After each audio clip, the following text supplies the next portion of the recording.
Questions at this time? Speaker Naifeh. Thank you, Mr. Chairman.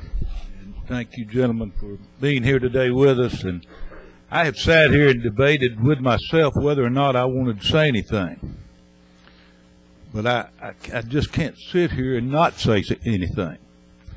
We're talking about the rainy day fund. We're going to get it down probably in this 5-year plan, probably going to go to zero.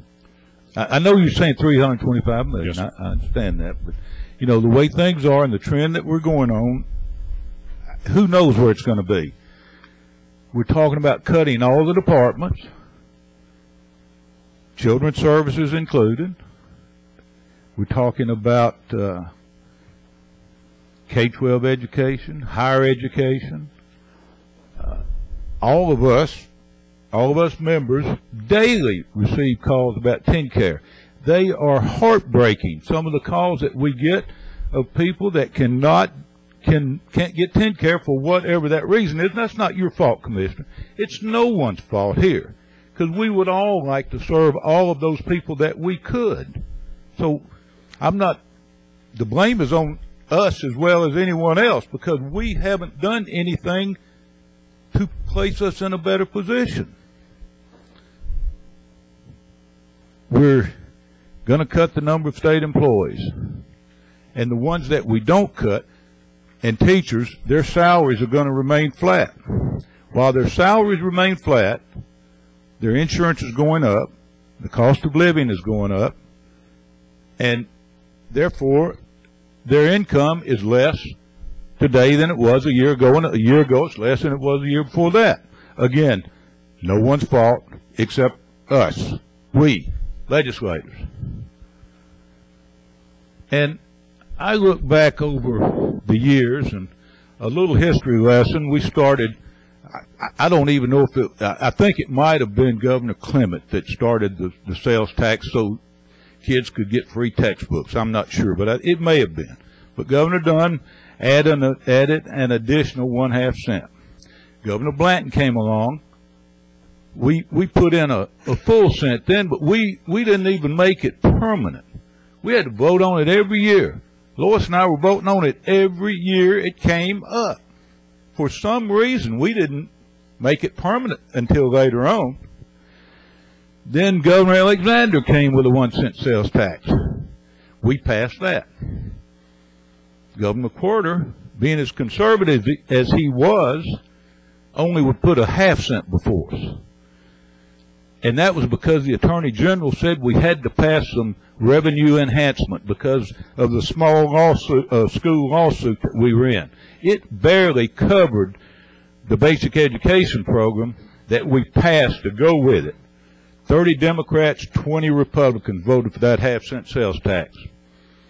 Bill Purcell and Hubbard from Upper East Tennessee were the two main ones on the floor that passed it. Then we got in 02, and everyone remembers 02. And we ended up with another 1-cent sales tax. But we didn't put it on food, which was the only good thing about that. I had said I would never vote for another sales tax in my life.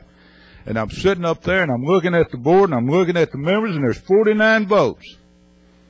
And we're fixing to go into government, fixing to stop. So I vote for that one, 50 votes. Well, what I'm saying now is about every 8 years we've had to raise revenue to keep this state going. No one has even got the backbone or the guts to talk about revenue enhancement. That's where we need to at least explore it, see if there's anything out there that we can. And I know you've looked. I'm not, Commissioner, this is not directed at you.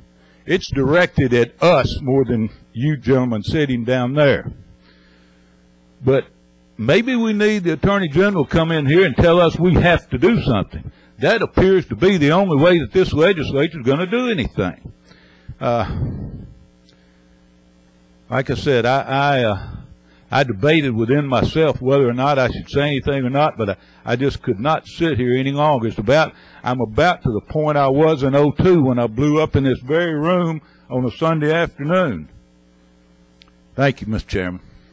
Thank you, Speaker Naifeh. That's certainly a legitimate point of view, and there are other points of view. And if anybody wants to say theirs, that's great. But I will say two things. You know, this is an unprecedented time in our state. It is a national problem. It is a recession, and the goal of this is to educate the members as to the tough decisions that we're going to need to make and get everybody up to speed early so that we can go to work when we get here in January.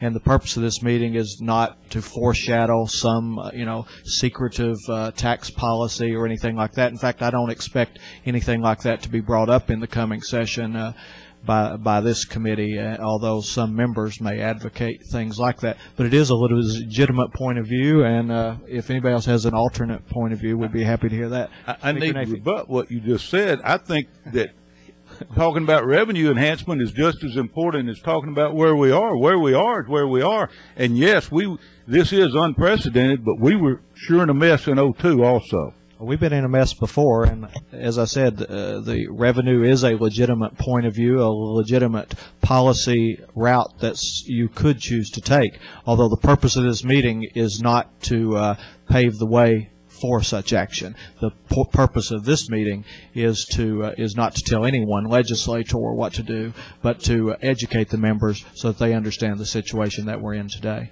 And Speaker Williams, you're recognized. Was that a rebuttal to the rebuttal? Speaker Williams. I always get the last say. Thank you, Mr. Chairman. I don't think anyone in this room has more respect for Speaker Naifeh than I do, but I wasn't here in 2000 or 2002. I've only been here 3 years. Our whole country is in a deep recession. I don't feel this is the time to try to increase our revenues with any type of higher taxes, raising taxes. I believe our legislative body in the 3 years I've been here, especially the last couple of years, has done a tremendous job, along with the administration, in trying to control our budget, trying to make sure we spend dollars wisely. I think that's the path we need to take. I think we need to continue to lessen government and make the cuts that we need to make.